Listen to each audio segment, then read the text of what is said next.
Warahmatullahi wabarakatuh. Alhamdulillahirabbil alamin. Alhamdulillahilladzi ja'ala Ramadan syahran mubarakan wa farada 'alaina as-siyam wal qiyam fi hadhihi al-ahwal. Asyhadu an la ilaha illallah wa la syarika lah wa asyhadu anna sayyidana wa nabiyyana Muhammadan 'abduhu wa rasuluh. Allahumma shalli wa sallim ala sayyidina Muhammadin mujtaba wa ala alihi wa ashabihi ahli sidqi wal wafa.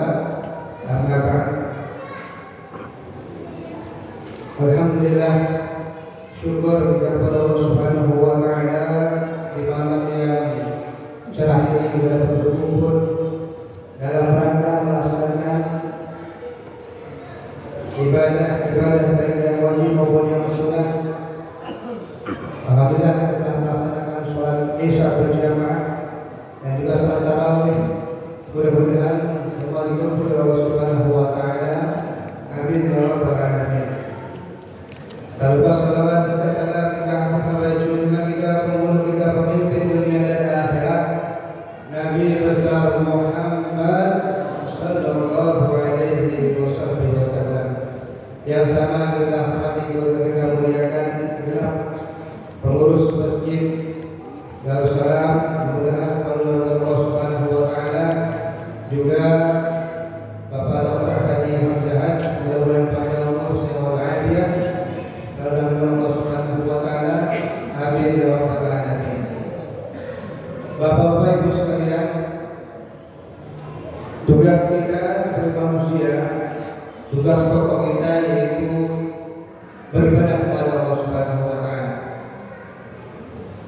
Dalam Al-Qur'an dikatakan, "Wa ma khalaqtul jinna wal insa illa liya'budun." Tidaklah aku menciptakan jin dan manusia untuk beribadah. Untuk itu kita mari bersungguh-sungguh dalam beribadah kepada Allah Subhanahu wa taala, baik yang wajib maupun yang sunnah, sehingga kita benar-benar menjadi manusia-manusia yang Allah harapkan, yaitu menjadi orang-orang yang hamba-hamba Allah yang beribadah kepada Allah Subhanahu wa taala. Ulama mengatakan ibadah ada dua macam, ada ibadah mahdhah, ada ibadah ghair mahdhah. Apa itu ibadah mahdhah?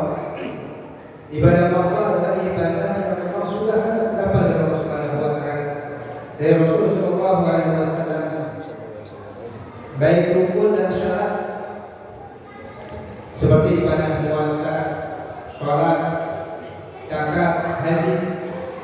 Itu ibadah mahdhah yang memang sudah ditetapkan dalam agama, ada rukun dan syaratnya. Dikerjakan kita dapat pahala, ditinggalkan oleh yang wajib mendapat dosa dari Allah Subhanahu wa taala.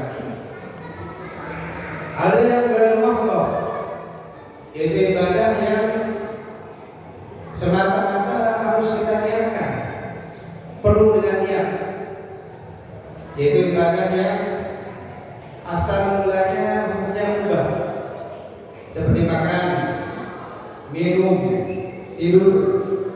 Itu tidak ada pahala, tidak ada dosa.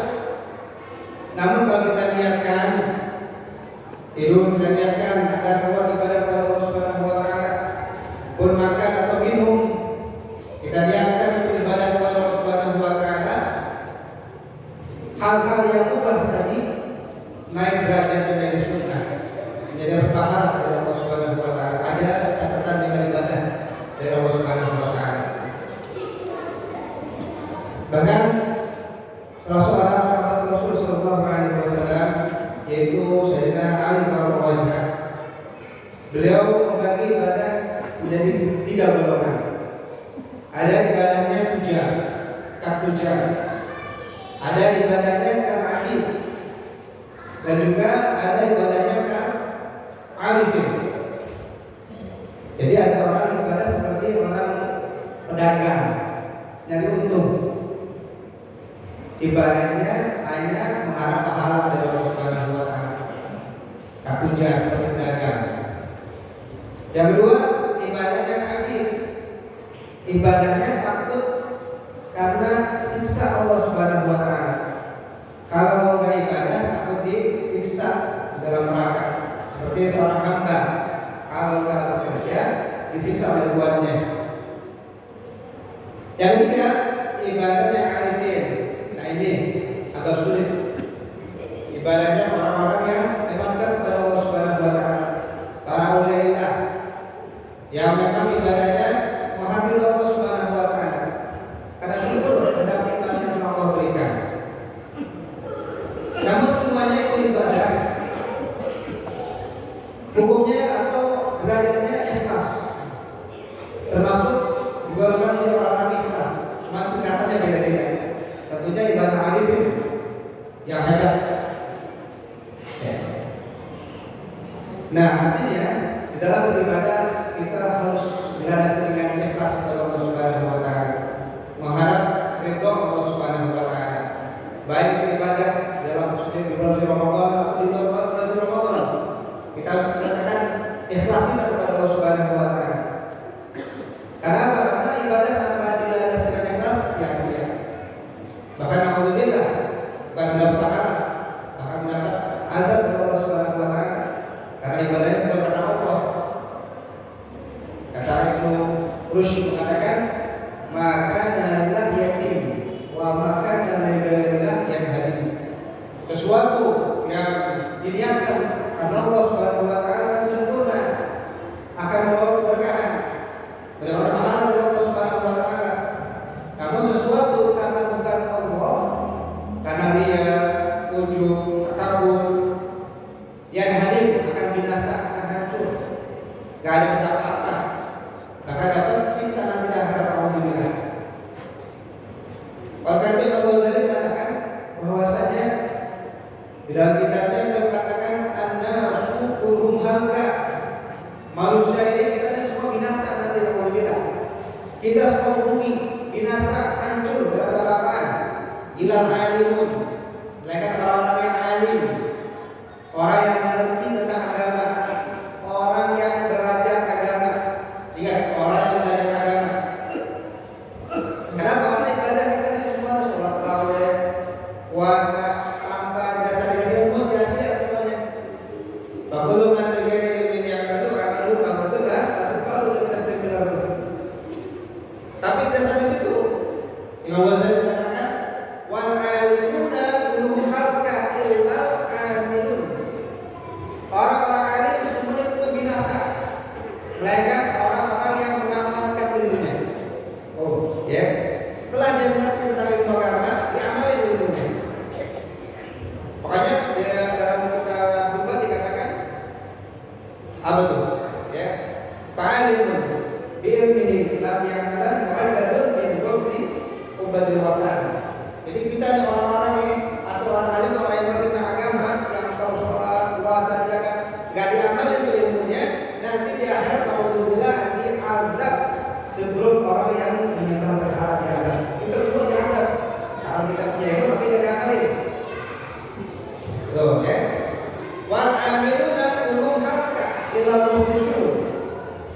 Orang alim binasa, juga orang yang diamalin ilmunya. Orang mengamalin ilmu itu binasa, melainkan dengan didasari dengan ikhlas. Jadi kita beramal berdasarkan ikhlas. Ilal mukhlisun wal mukhlisuna ala qaulin azim. Orang yang ikhlas juga ada dalam teka-teki yang besar. Ya, artinya apa? Walaupun kita sudah berikhlas, berusaha ikhlas ibadah, tapi tetap semua keputusan ada di hadapan Allah Subhanahu wa taala. Yang menentukan kita ibadah itu hanya Allah Subhanahu wa taala. Maka daripada itu kita terus ibadah aja ya. Berusaha untuk ikhlas menghadap Allah Subhanahu wa taala. Terlebih di bulan Ramadan. Yang alhamdulillah kita memasuki bulan Ramadan kembali. Mudah-mudahan kepada untuk kita. Saya alhamdulillah sampai bulan Ramadan akan datang. Insyaallah. Banyak kita telah dengar ya. Keutamaan fadilah bulan Ramadan. Banyak kan? Di antaranya jangan tinggalkan Ramadan, ujian Abu Jannah, wabul Abunar, wasul tasyyakin. Ya, apabila bulan suci Ramadan datang dibuka pintu surga, ditutup pintu neraka. setan dibelenggu. Dalam riwayat lain, ya, Allah berseru kepada surga, ya jannah, ista'idni, zaini wasta'idni. Wahai surga, bersiap-siaplah, berhiaslah. Kenapa? Kata Ramadan akan datang. Nah ini dalil nih. Dalil buat apa? Dalil buat orang yang meninggal dunia. Apabila ada orang meninggal dunia di bulan suci Ramadan, insya Allah langsung disambut oleh surga Allah Subhanahu Wa Taala ruhnya. Artinya insya Allah dalam keadaan husnul khatimah. Tuh, tapi orang ibadah, ya. Bulan suci Ramadan ibadah, meninggal dunia insya Allah masuk surga. Ada yang mau meninggal dunia? Masuk surga insya Allah. Tapi insya Allah kita nanti ya, meninggalnya nanti kalau itu cukup ya insya Allah. Ada umur sehatnya mudah-mudahan. Ya, tidak itu juga. Kita selalu mendoakan malaikat dimintakan ampun dosa-dosa kita. Ya, bahkan ada kubur diangkat nih bulan suci Ramadan. Ini malaikat lagi ngasok, malaikat Adam lagi ngasok, nggak ada orang yang kubur. Makanya nggak boleh tuh kita mengubah takbir sebelum waktunya. Kenapa? Karena dikira Ramadan tadi habis. Buat sedih tuh orang-orang yang dalam kubur. Wah, diadab lagi yang sedang diadab. Makanya nanti kalau takbir, kalau ada waktunya baru takbir. Nah itu apa namanya? Kelebihan atau fadl bulan suci Ramadan. Ya, makanya kita disuruh untuk apa? Untuk menghormati, untuk memuliakan, untuk mengisi semampu kita untuk beribadah kepada Allah Subhanahu Wa Taala di bulan suci Ramadan ini.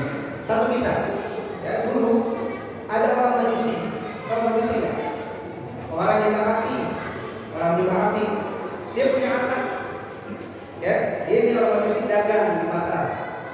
Ketika dagang, anaknya makan sembarangan di tengah-tengah pasar.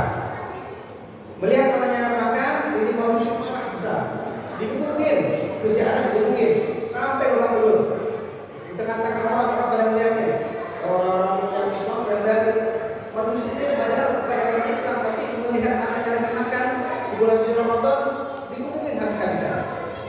Kenapa? Kata si bapak nih, kamu gak mau memuliakan orang Islam sedang puasa, menghormati orang puasa, ya makanya pukul sampai 20. Si majusi ini pukul anaknya, dia menghormati bulan suci Ramadan. Akhirnya dalam beberapa waktu ini si majusi meninggal dunia.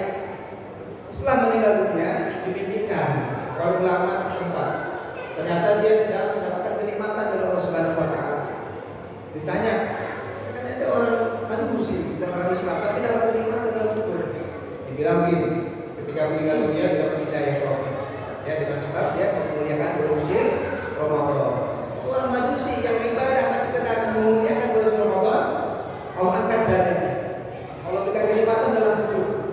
Ini kita nih orang Islam yang katanya Islam dari kecil Islam, kita lihat di pasar, di terminal, alhamdulillah banyak sudah kita yang puasa.